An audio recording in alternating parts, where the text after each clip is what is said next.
Governments have always used the same tricks to keep ordinary people poor, and you are inside this system too. Have you ever thought about this? You work more every year, so why do you have less money? Governments always tell you the same thing. We're working for your prosperity, economic growth, stability, opportunity. Doesn't it sound nice? But when you look closely at history, you see a very different picture. For centuries, states have been impoverishing their people using the same hidden methods, while accumulating wealth and power for themselves. The shocking part is this: these games are not new. Only the packaging changes, the names change, but the goal is always the same: move money upward and keep the public dependent. First point: the oldest game in this story. Inflation. Let's start with the oldest and simplest one. When a state wants to spend more money than it can collect through taxes, it has two options. Either it tells the truth and openly raises taxes, or it quietly reduces the value of money. Every coin, every banknote in circulation loses purchasing power. Ancient Rome mastered this tactic.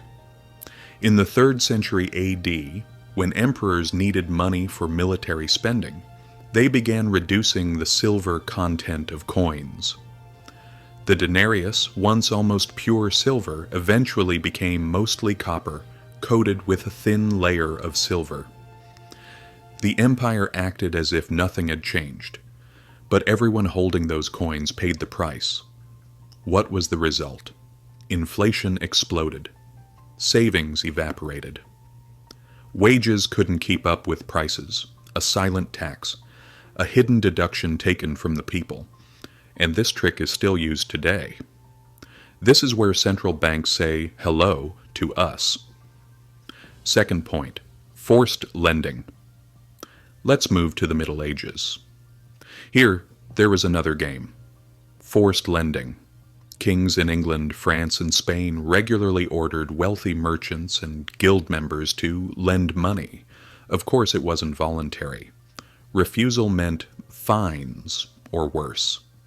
Sometimes the crown promised repayment with interest, but repayment either came very late, came in devalued money, or never came at all. The state kept its wars going and expanded its palaces. Merchants had no choice but to surrender their capital. The trick here is simple: bullying hidden behind patriotism or duty. Do you think this is something that ended? Before moving on to the next part, don't forget to leave a like. Let's continue. Third point: the central bank game. By the modern era, things became even more interesting. The financial system itself turned into a trick. When the Bank of England was founded in 1694, it wasn't out of charity. England needed money to fight France. Wealthy investors bought government bonds. In return, the crown guaranteed interest payments funded by taxes. Sounds like a fair deal, right? But stop and think for a moment. Who paid those taxes? Ordinary people, through taxes on salt, beer, cloth, everyday necessities. The wealthy lent money to the state and earned safe interest. The poor paid higher taxes to fund those interest payments. This is a pure wealth transfer system, packaged as national finance. And it's still valid today. The safest investments in the world are lending money to governments, and those returns are ultimately guaranteed by the labor and consumption of the masses. Modern day. Same game. New masks. Let's come to the modern world. The tricks are everywhere. Take budget deficits. States accumulate massive debts. Investors, banks, foreign powers buy bonds. What do politicians tell the public? For infrastructure, for jobs, for social programs. But most of the money flows to defense contractors, corporate subsidies, and bailout packages. When repayment time comes, states don't cut spending at the top. They raise taxes, devalue money, or cut social support. Here's the trick. The debt looks like it was taken for the people, but the burden lands on their shoulders. The profit goes to bondholders. Fourth point, 2008. The bailout game. Remember the 2008 financial crash. Banks made reckless bets. They turned toxic mortgages into securities. They nearly collapsed the global economy. Who paid the price? Ordinary taxpayers through massive bailout packages. Who profited afterward? The same banks. They came out bigger and more powerful than before. The trick was simple. Privatize gains, socialize losses, and the public was told it was necessary to save the system. Fifth point, the pension system, an intergenerational Ponzi. What states do with pensions and retirement systems is another illusion.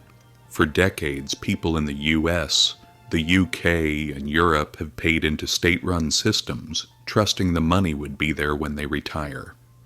But governments don't actually save that money. They spend it immediately. They replace it with "I owe us," promises to be paid with future generations' taxes.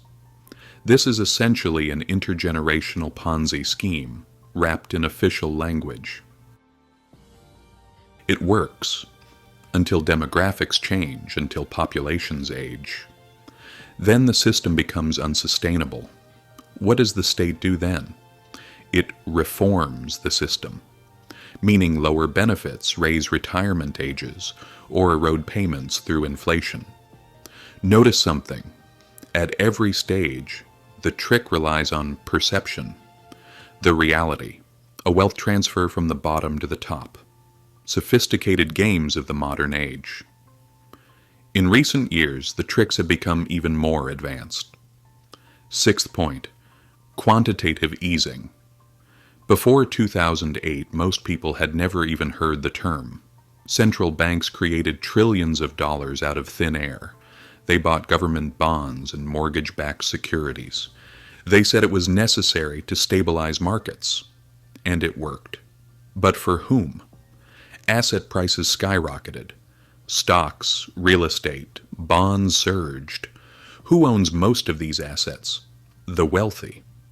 For the average household with little investment exposure, the benefits were minimal. The downsides were massive. Distorted markets and rising living costs.